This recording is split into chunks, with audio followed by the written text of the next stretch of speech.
taká malá ukážka, čo dnes budem brúsiť na rybách. Včera som nabrúsil susedovi rybárovi nejaké nože, bol s tým spokojný.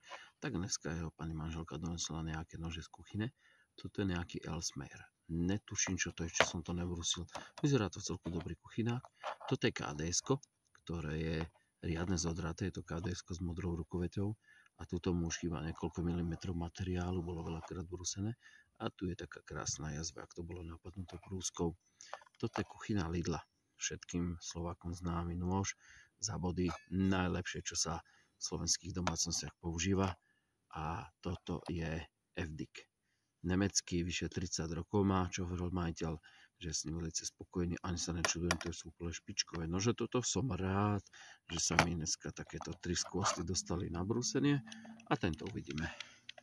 Tuto mám moje brúsenie, obyčajný pliešok a toto sú nejaké udičky, to sú karasy, ktoré pracujú za mňa, takže ja idem aktívne brúsiť a pasívne idem chytať slncov.